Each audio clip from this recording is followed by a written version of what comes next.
11 partners within the network, the CPS network in Sierra Leone. And these partners, they work on different issues. We have partners who are engaged in vocational training, adult literacy, skills training and youth empowerment. And for that we have MADAM, which is Mankind's Activity for Development, Mankind's Activity for Development Accreditation Movement. The acronym is so long. Mohammed is in Oh yes. And yes, the director is also an alumnus of MPI.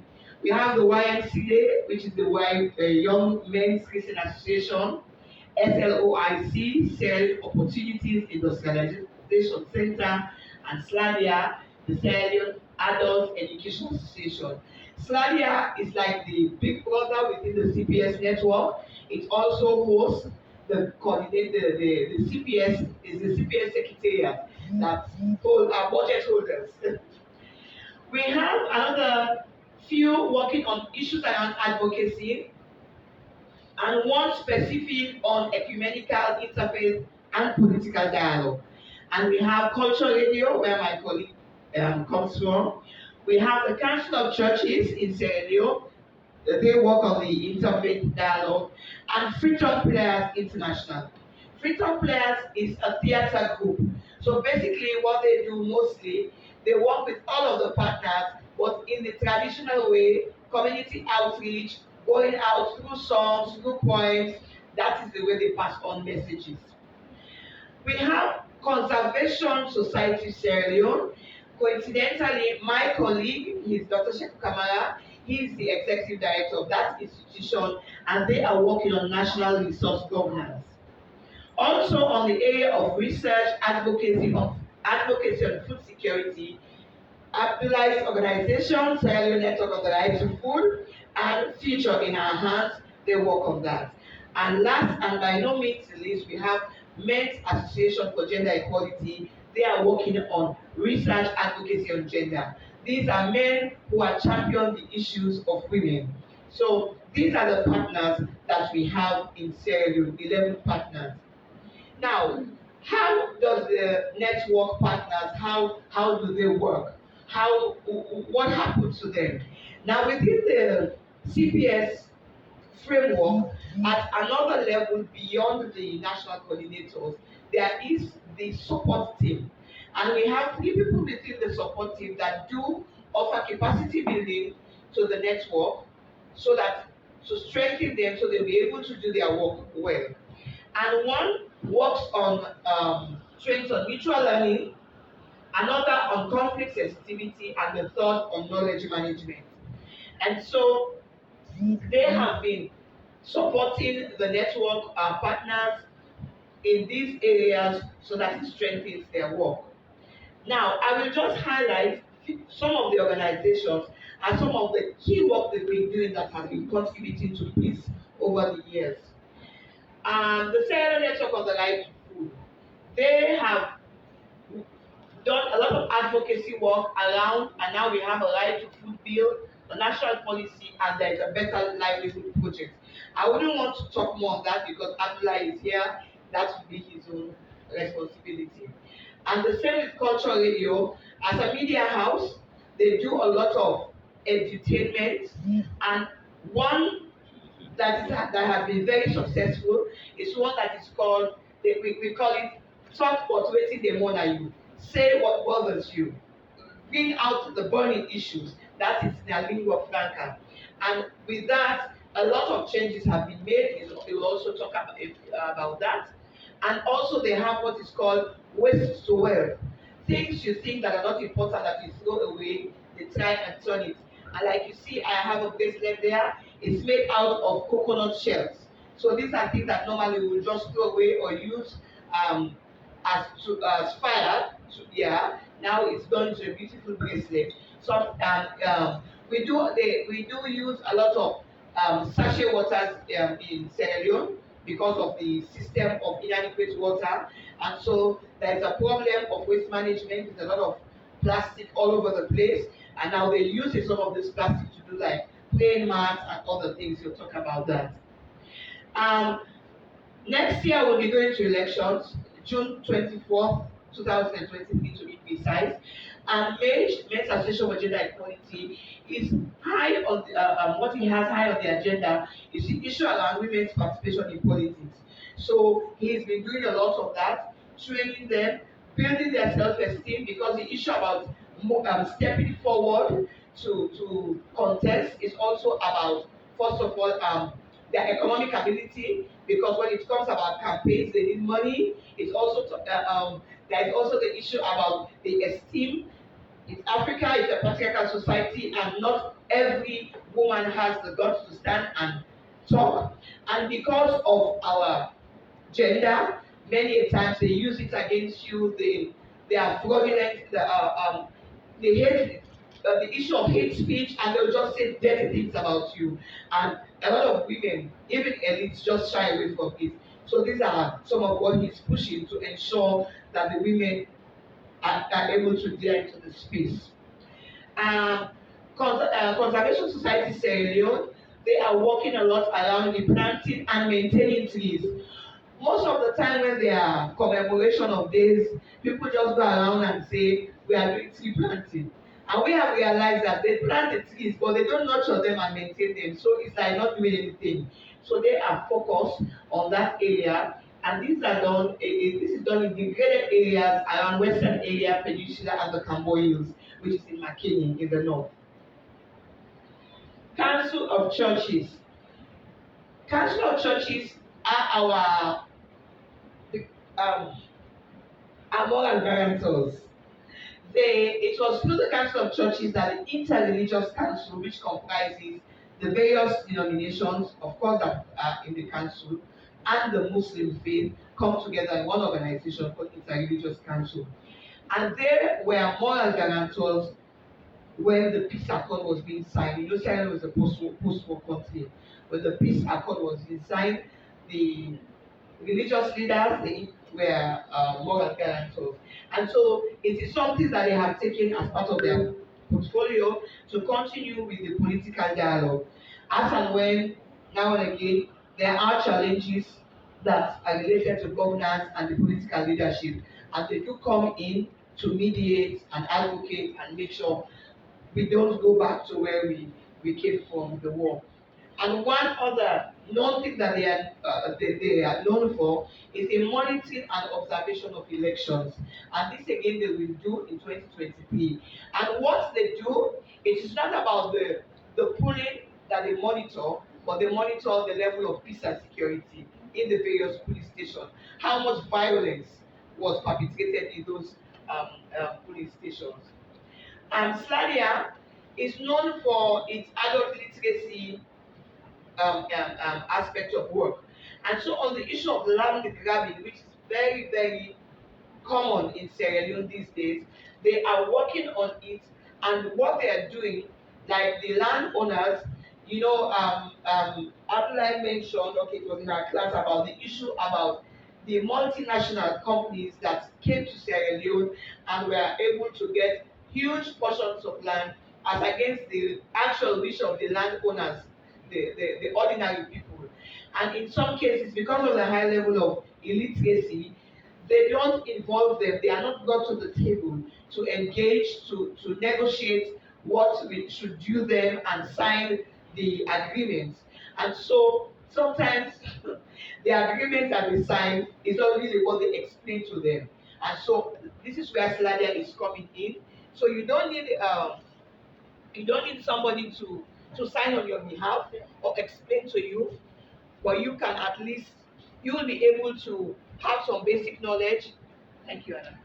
You'll be able to have some basic knowledge, and even if it's explained to you, come with somebody who understands that you believe in, you will be able to sign yourself. So at least, and in terms of even the monies related to that, at least you'll be able to calculate yourself. So the basic literacy and numeric skills, they are provided with that.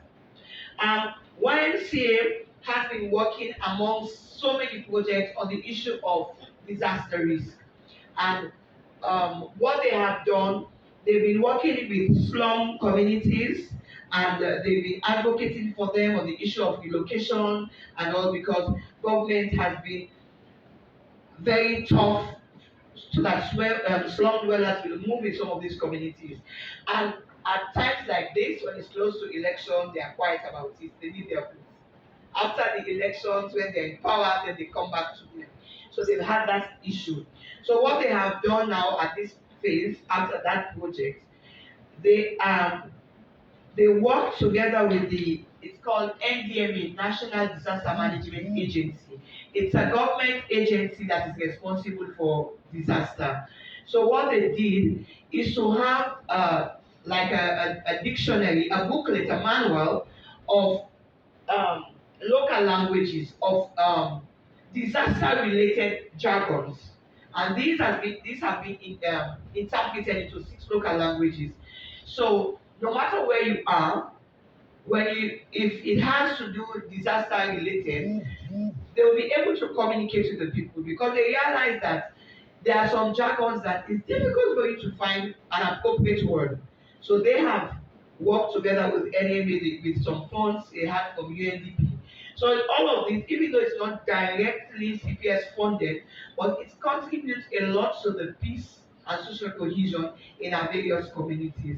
And so now they have done the manual, and what is happening now, they realize again majority of us who can still read that book are those of us who are able to go to school. They can talk the language, but they cannot read the language. And so now they're working on an app. Because even though most of them are illiterate in the communities, they still do have WhatsApp, they have Messenger. They cannot write, but they send voice notes. They just hold on to it and send a message and communicate. So they can go into the phone, and as long as it's an Android phone or whatever. So they are using the app. So it makes it more functional and operational for them. On another level, as network, we have a traditional network activities that we do. Every year, we have a youth engagement. It started off in 2012 when after the elections, and we thought it should start as a cross-border program wherein we have our young people from Liberia come over because Liberia and Sierra Leone, we have almost everything the same time. We have elections the same time. We have the war the same time. We have Ebola the same time. Corona the same time. So we are real brothers and sisters. And so they come over and they exchange ideas. But with the advent of COVID, it restricted movement, so we had to stop and re-strategize how we looked at it. And at that time, it was not, even though there were political issues, but it was not, they are not burning issues. So we still looked at emerging issues that are around domestic violence, that issues that had to do with young people, and they had engagements. But this year, definitely, it's on elections, and the process it started in terms of preparing the young people even at the every phase of the electoral process. We just finished the voter registration before we traveled. We just finished that bit so that at least they are able to do. They did a follow up after the engagement. They did a follow up. They went to schools where they engaged first time voters. They went to communities that could be perceived as troublesome communities. So they pass on the information, and the message we are giving is ballots, not bullets. Go and vote. You don't need to fight because nobody wins when there is a war. So that's one of what we do with our young people. The reason why we target them, because most of the time they are the target in terms of victims and perpetrators. The politicians use them because they have the energy. They can't use me. I don't have the energy. So they use them, they have the energy, and they are vulnerable because in my country there is the issue not just of youth unemployment but underemployment and unemployable. So they are vulnerable. They need money even when there's a graduate but he's a keke rider, that's a tricycle that he rides because he cannot get a job. And so they don't have any skills. So you cannot employ them. So because of that, they make use of those vulnerabilities and give them money and use them negatively. Um, with all of these issues of climate change, we with our partners at Yamondo, the issue came up because normally we have a joint celebration for International Day of Peace. It was one of the burning topics, and so it's something we realized was very close to the heart of of partners. And so we normally have, for the past 2 years, some symposium that has raised this awareness on the issue of climate action for peace. It's quite basic, but important because most people in our rural communities, they use charcoal, so which means that's why I tell my colleagues when we buy charcoal, we contribute to deforestation because they have to fell it in to burn the charcoal so that I use it to cook. So we have to try to advocate for us to be using cleaner energy and then do the education around that because people are not used to be using gas. They are used to a lot of fire accidents because of the use of gas. They will, it's unfortunate they will turn it on thinking that it's like the kerosene stove in those days that you thought that the kerosene has to flow. So by the time they put it on and it ablases, the gas is that's when you don't joke with it. Um, there's issue of mediation role play that we have called not cultural freedom players, and part of Slavia they have some young people that they have trained in film making. So we have a training tool that's an outcome of a mediation training that was done by the support team, and we have issues of conflict in many communities between cattle rearers and farmers. And this is something that we are piloting as a network to mediate because our colleagues from the north, meeting in and out, they come and they complain like 3 years. And so with the trainings that we've had from the support team, we've decided to veer into that. And so we have that training, that tool, that role play, and that is what is going to be the sequel of what we have done already. We have the health and safety and security measures. One of our seconded personnel, he's gone now, Eunice. He was with YMCA. He was responsible on the issues around health, safety, and security. So we had got a terrible experience many years ago when we lost the personnel. And so in the absence of a local security plan, we are adapting something, contextualizing something that every partner organization, like some standards of procedure that they should have, especially when you are having a personnel. But as coordinators, we emphasize that every life is important. So it is not just about having a personnel, but even those without seconded personnel must keep those standards of procedures because it makes it easier for you when a personnel is coming because you don't that is not the time you want to put things in place. Things are already in place. So glad to say the counterpart of Jonas is called Pius, and he has been very instrumental, and after Jonas left, he has picked it up and is still working with the partners on that. It's a very long process, but I'm happy to report that now some of the partners are doing a lot of assessments. They have asked the fire force to come and do assessments at the various buildings to see what they are putting in place.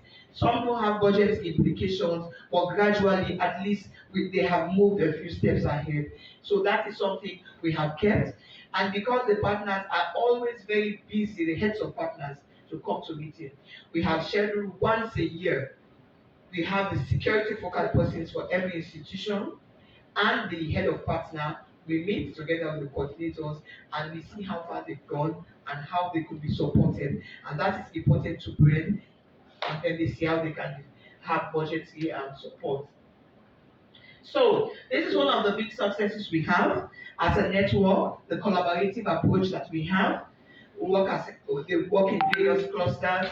They have the climate action for peace cluster, even the mediation cluster, because everybody's thematic areas you see they are categorized, they are different. So based on needs and interests, they do come together. But we have a success of 3 times doing something we call the bundle approach, where all partners come together. And this bundle approach we have used during the pandemic. We first tried it in Ebola. There were 2 phases.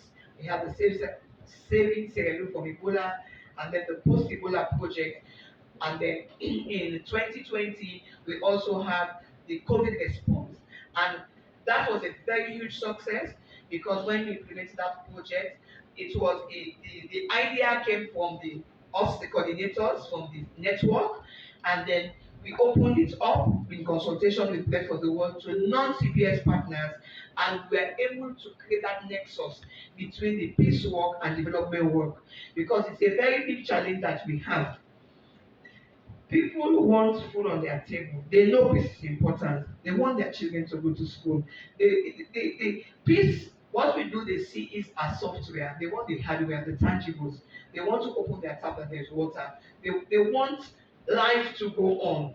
And so it is not that they ignore you, but you really don't have the desired outcome sometimes if you don't have something complementing what you do. So that intervention was great because we were able to help them with capital recovery because like nothing was happening.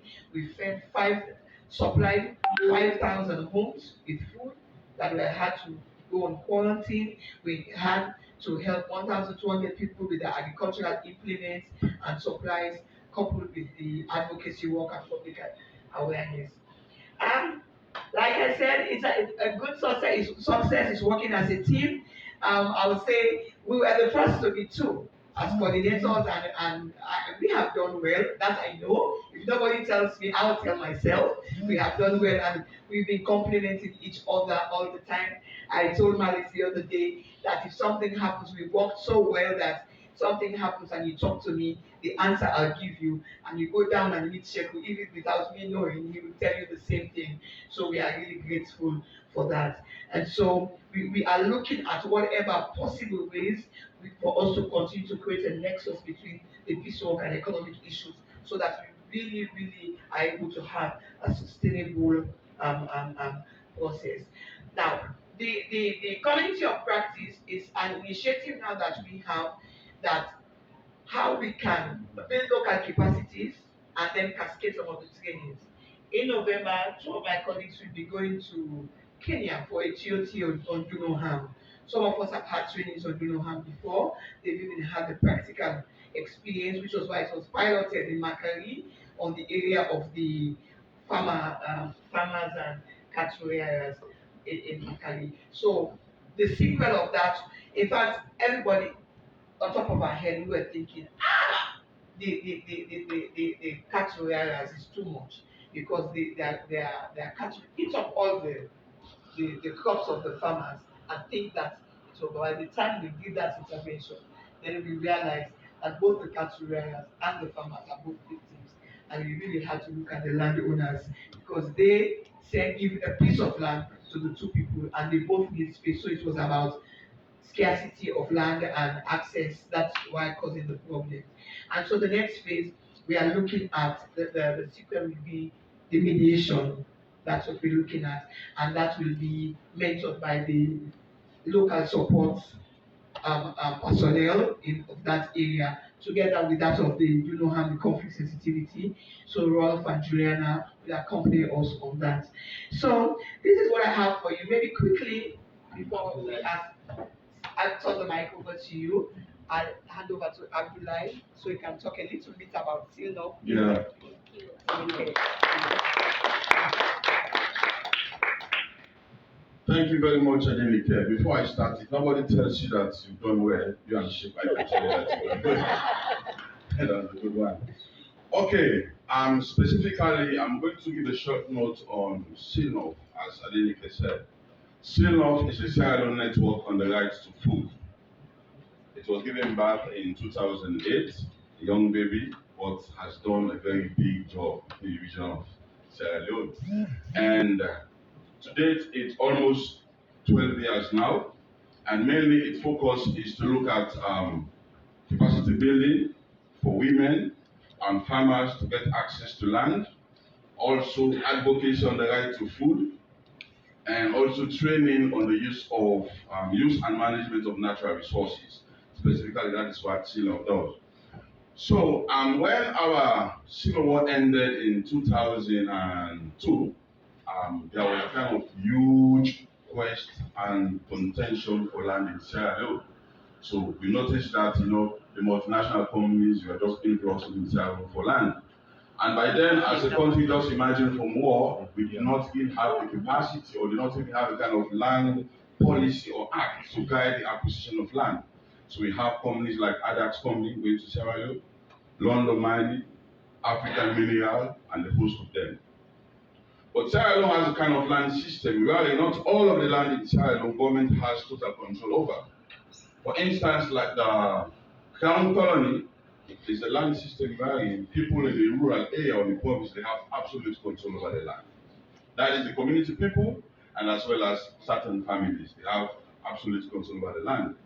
So for the protectorate, it's purely in the urban area. Government has control. The Ministry of Land, Planning and Economy definitely can regulate the acquisition of land.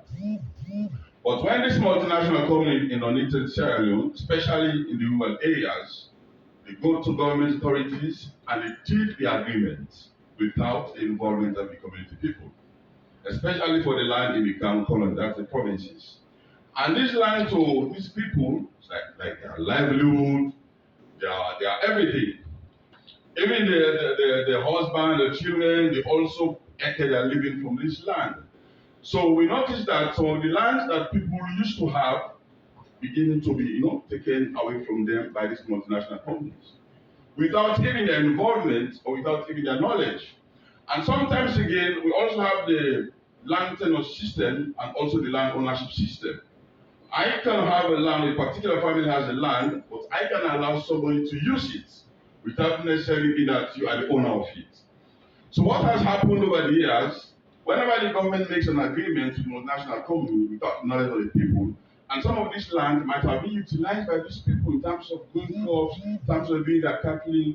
So once the multinational company came, because of money, because they had huge funds, they will acquire huge portion of lands. Sometimes not necessarily that they want to utilize the land that specific time, but just to acquire it to secure it. And then deprive the people of their land. So definitely now people have to migrate from one community to another community for farming. It costs them time, resources, and sometimes unable to migrate with the labor force to another community. So then the dispute and battle for conflict began. It's government people, multinationals, and the community people. So they knocked on the door of seal-off, but by then we had little to do because there was nothing to regulate the issue of land. There was no policy. There was no act on land. So just this afternoon when we are looking at advocacy, and one of our key topics I think tomorrow we'll be dealing with it is how we sustain our advocacy work, which is sometimes quite difficult. Advocacy is not like any other livelihood intervention or hardware, where you can measure just build one wash facility, build hospital receipt. Advocacy, sometimes the impact comes in after the project finished. So we started the discussion, the debate for a land act 12 years ago with other parliamentarians, other stakeholders. We had to call them on board to see that at least we have to regulate the acquisition of land, so that community people can have access and utilize their land. If even they are going to give it to multinational, it has to be with their own volition, or it has to be with their own willingness. So we started the discourse. We had lots and lots of consultations. And I'm sure with the support of UNDP, FAO, the approach used by seal-off today yielded a fruit. 2001, the Act came. Most of the companies have caused a lot of atrocities in those communities, to be specific in the ADAX operational area. Where ADAX was operating is Bombali. For those of us who might have gone to Sierra Leone, it's in the northern part of Sierra Leone. ADAX mainly was extracting iron ore and also sugarcane, exporting it out of the country, ethanol. So sometimes their operations in those communities cause a lot of damage and also further deplete the environment. So now we have a land act. But what was the approach that seal-off used? The approach was quite participatory. We instituted or created a kind of community level steering committee group, district level steering committee group, and also national level steering committee group. It took us almost over a decade for us to have the act. Because in those steering committee group, we have at district level to involve each and every group that has bearing to land. The women, children, the youth, the persons with disabilities, even the aged, so that they all could have the say on how they want the proposed by them land act to be. several consultations began, several consultations, community level, coming to district level, and finally at national level. It was quite tough to, have a success in that field. So against that backdrop, finally that one gave back to the National Land Act now, which we have. So now it is quite impossible for a whole company to acquire a piece of land for something like 100 years as they used to do before. Now, no, even the lease agreements now can be reviewed in a period of 25 years. And at the same time, the package is so huge that now even the impact assessment, now the company takes their responsibility and the compensation goes back to the community. So now the community begins to feel that we own the policy. So now conflict is certainly being minimized in those communities.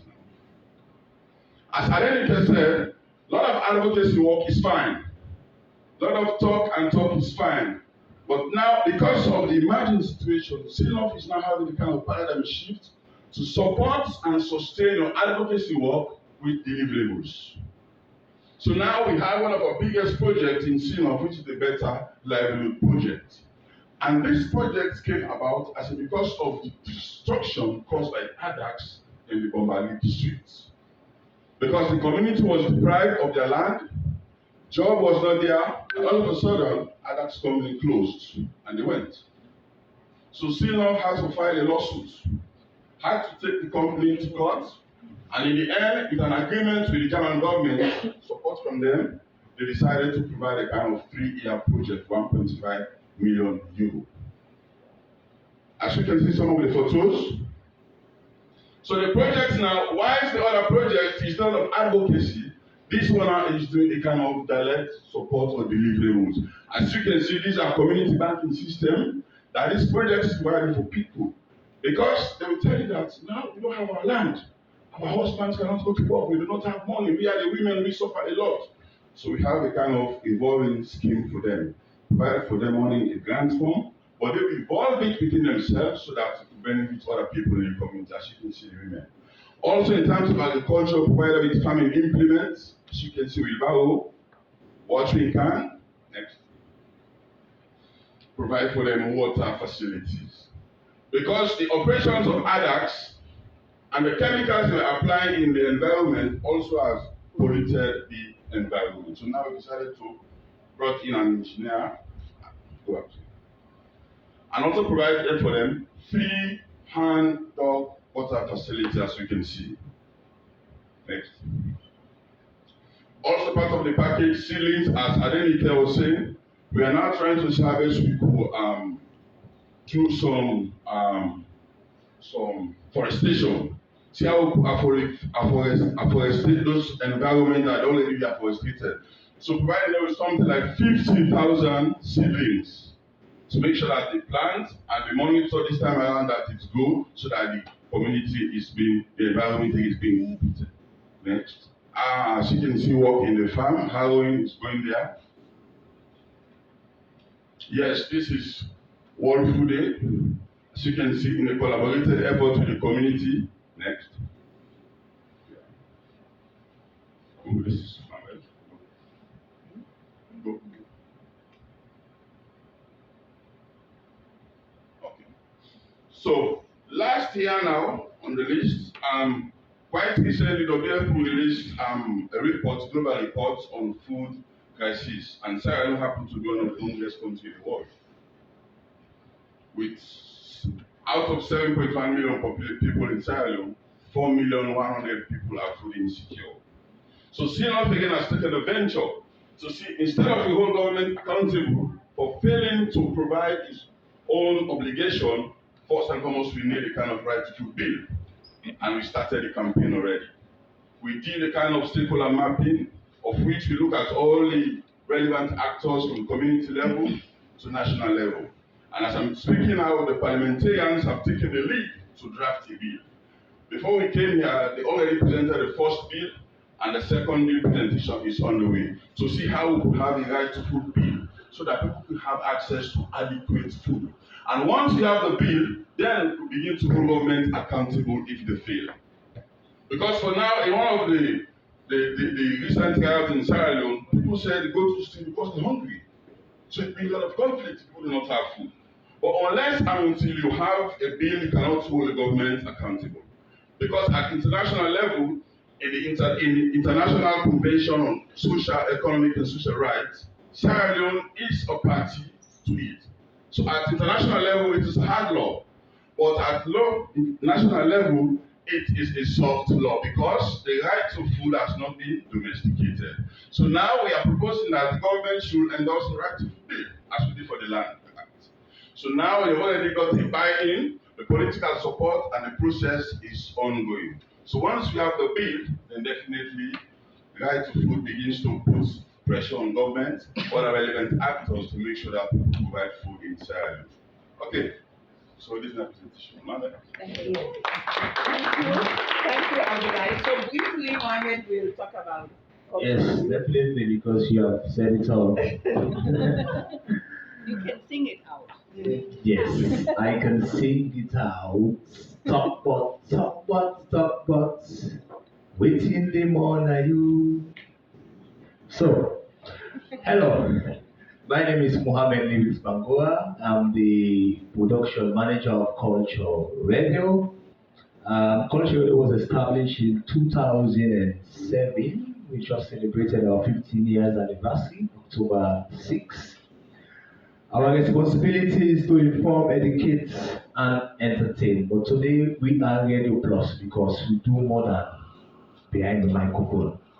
So we are the whistleblower in terms of we are promoting what Sinop is doing, Sladia.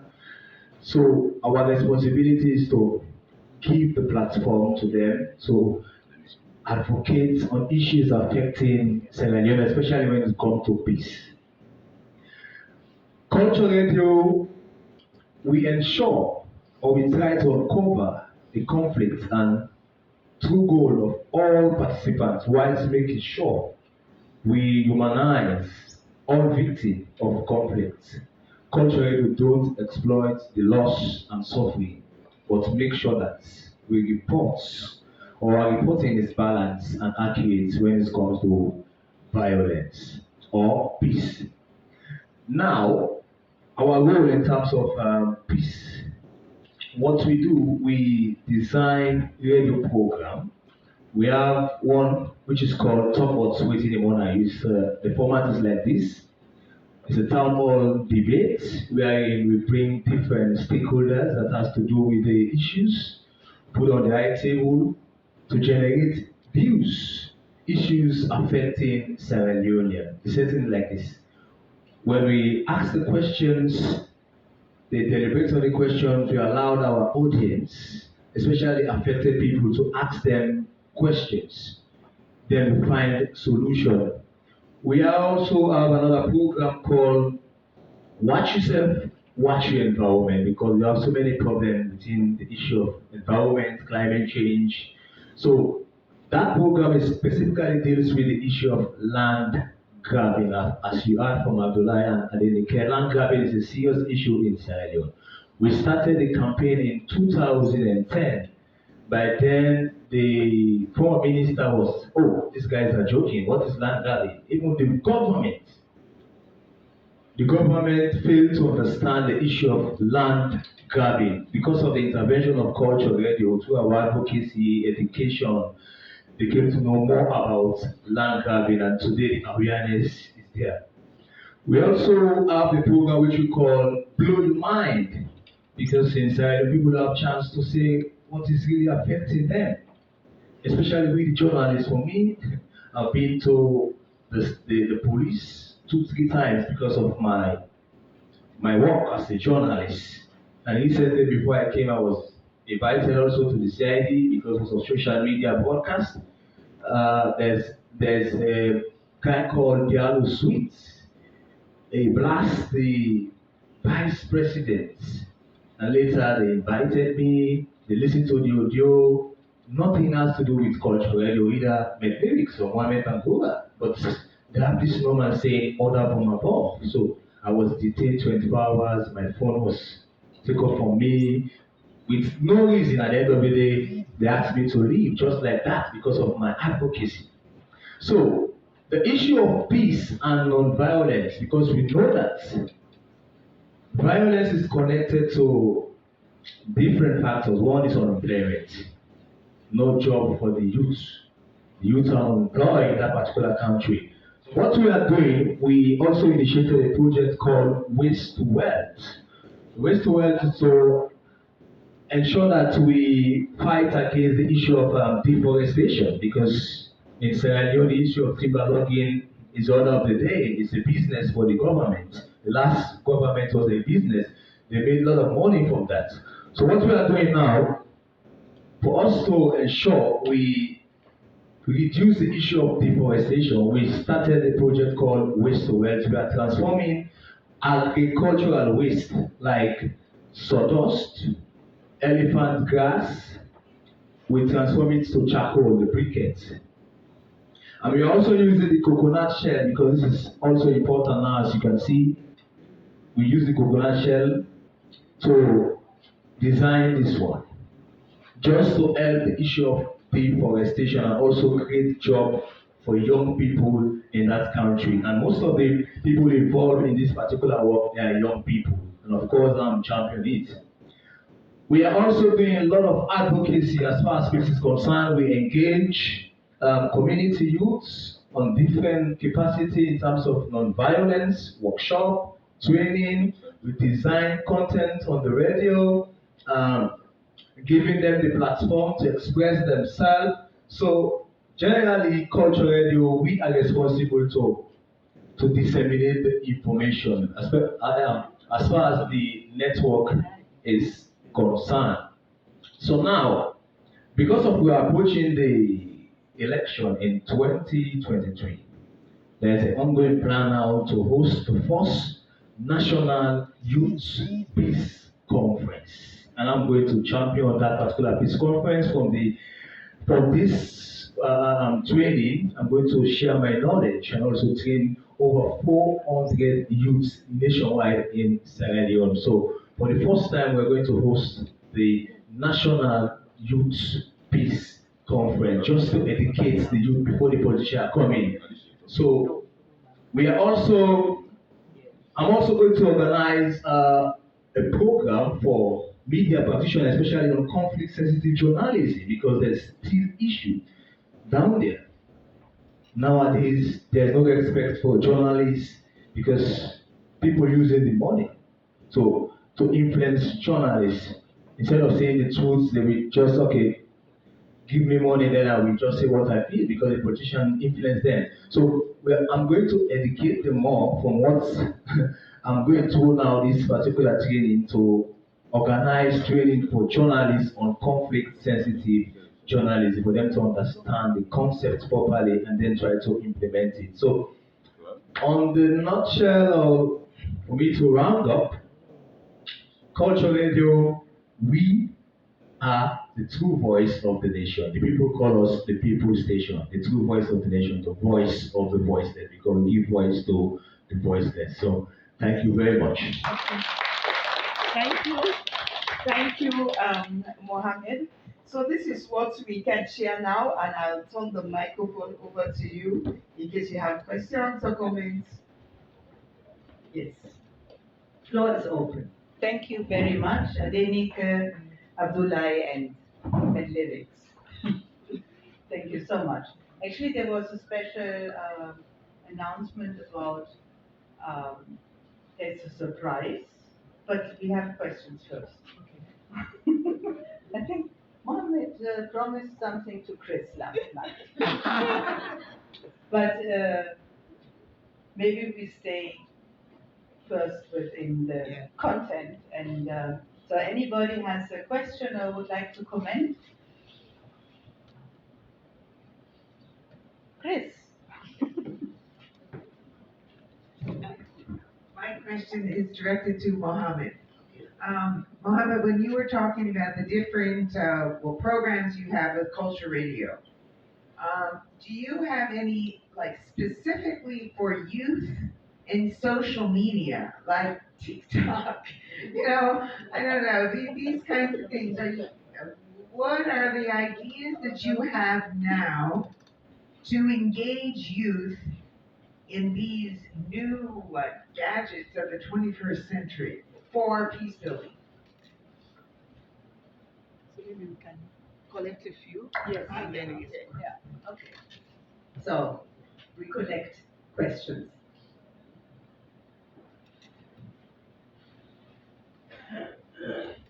Joel. Me personally, I am really interested to the how the you Muhammad and the group use the social media to really use this platform as advocacy. Comparatively, because here in Philippines, the social media, it is really privatized, and sometimes there's also vested interest. So my concern or my question is, how do you sustain that your platform it is really the voice of the marginalized?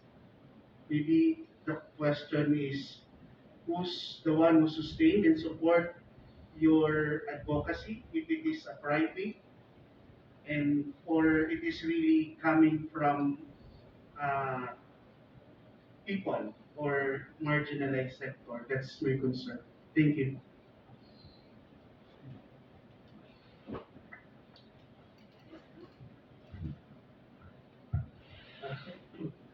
Well, my question is I know I understand how vibrant the CSOs or movements in Sierra Leone after the 2002 independence, no? Uh, 2001, No, 2002 end of war. End of the end of war, and I wanted I'm wondering, or wanted to know about if because based on the sharings, there's a lot of efforts to reveal communities, to do advocacies. Wanted to understand or to know if there are restrictions um, from the government towards CSOs or NGOs doing this advocacy. Thank you, Ernesto. Maybe Yeah. the three questions, Yes. if there's nothing else? Maybe we can answer this Maybe question. answer this one, Alice. Yeah, answer this one and then we continue more. Okay, thank you very much. To start with, Chris, we have a program called Youth Freedom because we know the youth have been so many challenges. So we decided to name the program Youth Freedom, giving opportunity to young people to say what is really affecting them. We also create space for innovative youth to show what they have in terms of innovation. Because for the very first time in Sierra Leone, we have a youth that's already designed a boat, a speedboat, Sierra Leonean. So we also give them chance to showcase themselves. We use the radio, we use the platform. Because Culture Radio is also online. And for me, I have my own personal Facebook page. I have more than 3 million followers. You go to Facebook, Mohammed Lyrics Bangura. I have people following me in different country. And sustaining the advocacy, we want to give thanks to Bread for the World because they are our sponsor. They support us. So for us to sustain our programs, yes, we have support and we have been doing it for the past 14 years. As I said, we just celebrated our 15 years anniversary. A lot of challenges, limitation. Politicians use the criminal libel law to calm down journalists. As I said, critical example is me.